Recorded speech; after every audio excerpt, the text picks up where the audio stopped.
Hola amigos, en la reflexión anterior nos asomamos un poco a la creación de Dios y vimos cómo Dios tomó barro en sus manos y formó al hombre a su imagen y semejanza y sopló en sus narices su espíritu y nos dio aliento de vida. Luego nos puso en esta tierra y bajaba, relata el Génesis, bajaba Dios al atardecer, a la hora de la brisa, para conversar, para platicar, para entrar en una relación con el hombre.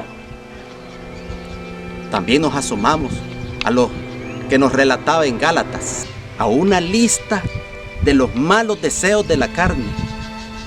También profundizamos un poco acerca de qué carne estamos hablando. Nos asomamos a la carne. Y por el otro lado vimos el fruto del Espíritu Santo y lo que produce.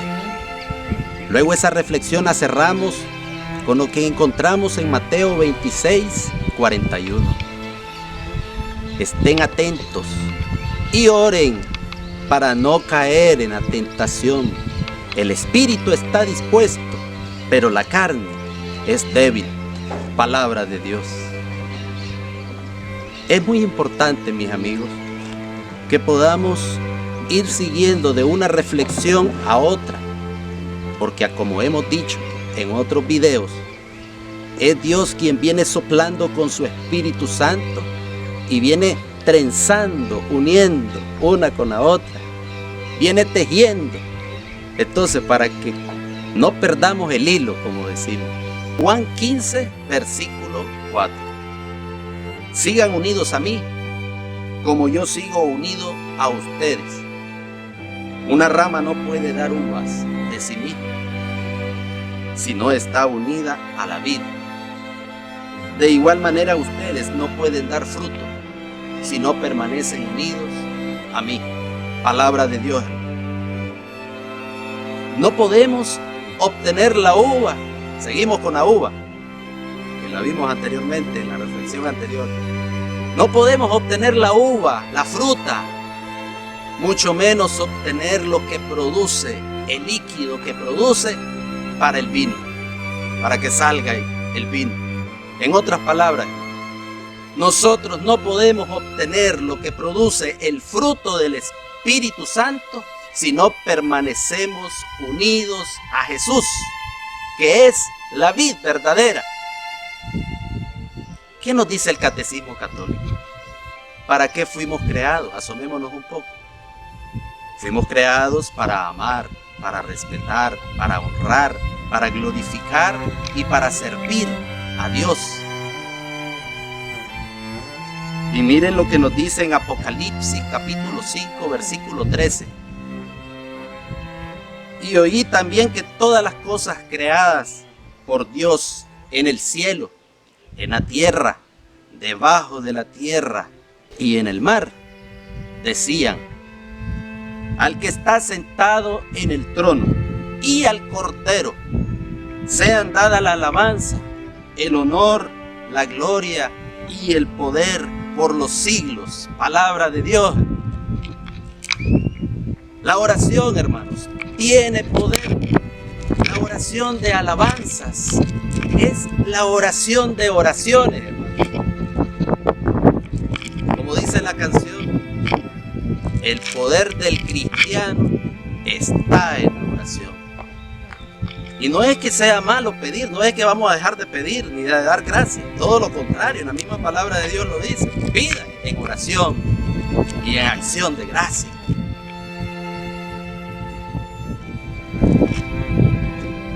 La oración, además de darle la gloria, la alabanza a nuestro Dios, nos llena a nosotros de su fuerza, nos llena de su poder.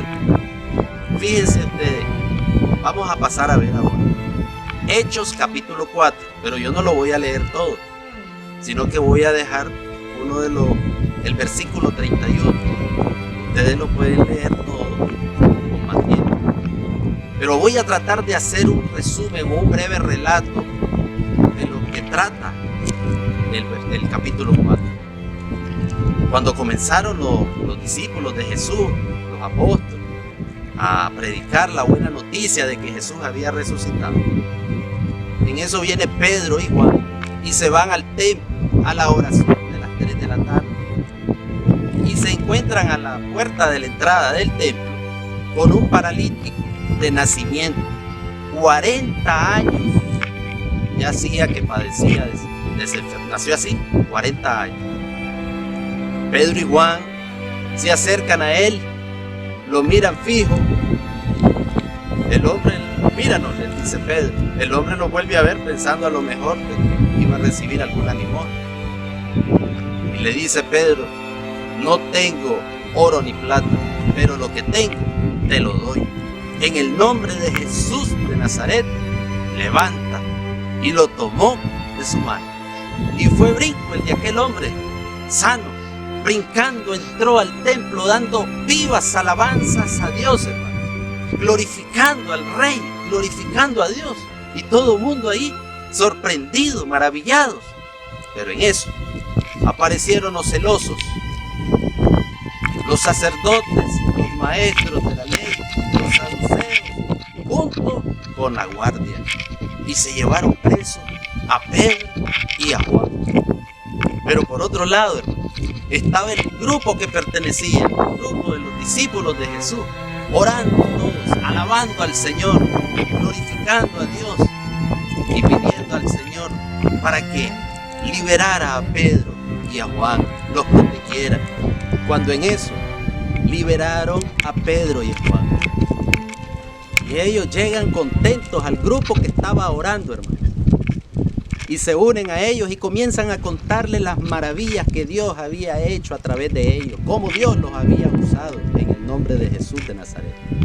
Y comienzan todos a una sola voz a glorificar, a adorar, a alabar a Jesús de Nazaret y a la vez a pedirle protección, que los guardara, porque estaban bajo amenaza, que no podían seguir predicando, proclamando el nombre de Jesús de Nazaret. Vamos a escuchar entonces el versículo que les dije, siempre en Hechos de los Apóstoles, capítulo 4, versículo 31. Dice que cuando acabaron de orar, el lugar donde estaban reunidos tembló, y todos fueron llenos del Espíritu Santo y anunciaban abiertamente el mensaje de Dios. Palabra de Dios, hermanos. La oración entonces vemos que tiene poder, hermanos. La oración nos llena del amor, de la fuerza de lo alto, del Espíritu Santo, hermanos. Y no importa la situación difícil. Los apóstoles estaban amenazados. Los apóstoles estaban siendo perseguidos. No importa tu situación, si estás siendo perseguido, estás con enfermedad, cualquier dificultad que tengas. Lo importante es que si permanecemos unidos a la vid verdadera, a través de la oración, viene entonces la llenura del Espíritu Santo, hermano. Y venimos entonces a saborear lo que produce el fruto del Espíritu Santo. Si se acuerdan, el amor, la alegría, la paz, la paciencia, la bondad, la humildad, el dominio propio, la fidelidad, hermanos. Venimos entonces a llenarnos. No es que vamos a dejar de sufrir, no es que pare de sufrir de ninguna manera, pero sí estamos en comunión con nuestro Creador, con nuestro Señor, que es el digno de alabarle, que es el digno de merecer toda exaltación, y nos llena de su fuerza, nos llena de su paz, nos llena de su amor. Dice la palabra de Dios en Romanos 12:12. Vivan alegres por la esperanza que tienen. Soporten con valor los sufrimientos. No dejen nunca de orar. Palabra de Dios, hermanos. Y como siempre, nuestro mejor ejemplo, nuestro Señor Jesús de Nazaret. En el Getsemaní, ¿se acuerdan? Momentos antes de ser arrestado, momentos antes de su muerte, hermano. Orando todavía. Llegó con angustia. Estaba con dolor, con angustia, hasta el punto de sudar gotas de sangre. Pero se puso a glorificar a su padre y le dijo: Padre, si es posible, aparta de mí este cáliz, pero que no se haga mi voluntad, sino la tuya. Hermanos, ¿cómo está nuestra oración? 24/7, 24 horas del día, 7 días de la semana. ¿Cuánto estás orando, hermano? ¿Cuánto estamos orando? No sé, a lo mejor 5 minutos, 10, 15, o solamente en lo que me despierto y abro los ojos. Gracias, Señor, por este nuevo día. Gracias por el aire que respiro. Señor, te pido por mi trabajo. Voy para el trabajo, bendígame, Señor, que me vaya bien. Ahí nos vemos mañana, Señor. No, hermanos, no funciona así, hermanos. Dice en Hebreos, capítulo 11, versículo 6. Pero no es posible agradar a Dios sin tener fe, hermanos. Porque para acercarse a Dios, uno tiene que creer que existe y que recompensa a los que lo buscan. Palabra de Dios, hermanos. El don de la fe, hermanos. Pidámosle al Señor que nos aumente nuestra poca fe, que acreciente nuestra fe, hermano. Señor, no te veo. Veo turbio, estoy vendado. No importa, para Él no hay nada imposible. Basta que tengamos fe como un granito de mostaza. Hermanos, que el Señor les bendiga. Nos vemos la próxima.